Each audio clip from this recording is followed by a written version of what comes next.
é castelo forte, mão, defesa e armamento. Bom dia, amigo, amiga, membro. Eu quero vir e te saudar com a palavra bíblica do Salmo 22, o versículo 30, que nos ensina: as pessoas dos tempos futuros o servirão e falarão às gerações seguintes a respeito de Deus, o Senhor. Através dessas palavras, o salmista lembra algo bem importante sobre vir e prestar culto ao Senhor no futuro, de lhe servir. Mas para que isto aconteça lá adiante, o presente, as pessoas precisam alimentar, fortalecer a sua fé e precisam também passar isto para as gerações, para aqueles que vêm depois dele. Esta era a visão do salmista: prestar culto aqui e agora para que as novas gerações vivenciem a sua fé e que esta fé nunca termine entre o povo que é chamado povo de Deus. É importante olharmos: será que eu estou repassando a herança da fé para os meus filhos, para os meus netos, para os meus bisnetos? Será que nós, como filhos, estamos abraçando aquela fé como os nossos pais a tinham? Ou será que nós temos mais fervor ou menos fervor? Será que nós somos ainda mais achegados a Cristo Jesus ou a menos?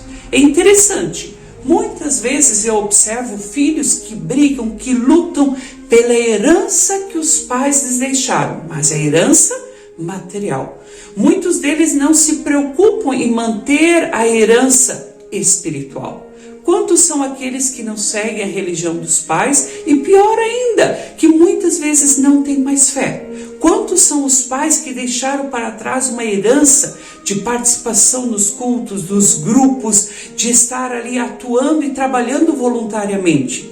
Mas os seus filhos não querem sujar as suas mãos, eles não querem mais se envolver, não querem mais abraçar a fé dos pais. Esta herança eles abrem mão, mas a herança material, esta precisa ser deles. Através desse aspecto já podemos sentir qual é o Deus que eles servem. Também dentro desta visão existe uma belíssima história. Havia uma família muito rica, dona de uma grande fazenda, e como sinal de gratidão a Deus pelas suas bênçãos, pelas suas propriedades, eles construíram uma igreja sobre a sua localidade. E ali era comum que pelo menos uma vez ao mês o pastor vinha e celebrava culto para os donos da fazenda, mas automaticamente também todos os empregados. E todos haviam se tornado evangélicos luteranos e viviam e conviviam em harmonia. E os anos foram se passando e os pais, envelhecendo, repassavam isso para as novas gerações. Eles sempre diziam: para que a nossa fazenda possa continuar a prosperar, nós precisamos cuidar da igreja e automaticamente cuidar da nossa fé.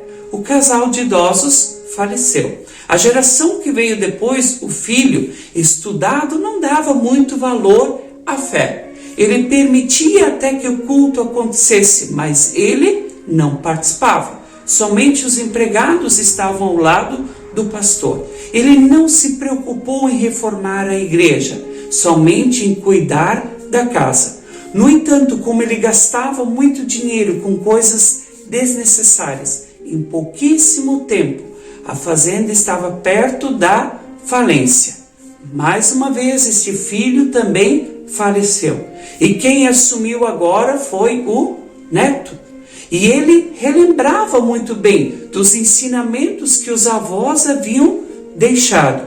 Com pouco dinheiro que sobrou, ele voltou novamente a investir na fazenda, investir na igreja. E ele e sua família começaram a participar ativamente dos cultos, das atividades. Agora os cultos não eram mais uma vez por mês, mas já eram 2 vezes ao mês. E assim novamente todos estavam animados e felizes, unidos pela fé, unidos pela adoração a Deus. E puderam viver bem. É isso que o Salmo 22 tenta nos ensinar. Nós precisamos manter viva a nossa fé e ela precisa ser repassada de geração a geração. Aquele casal de idosos, o filho que veio depois deles não fez a sua parte na vivência da fé, mas os ensinamentos dos patriarcas, dos avós, trouxeram efeito sobre o neto, sobre a terceira geração. E essa, com toda certeza, recuperou a sua glória e o esplendor, porque estava unido através da fé em Cristo Jesus. Que de igual forma todos nós possamos guardar as palavras do salmista e sempre de novo servir e adorar a Deus, hoje e no futuro, de geração em geração. Amém.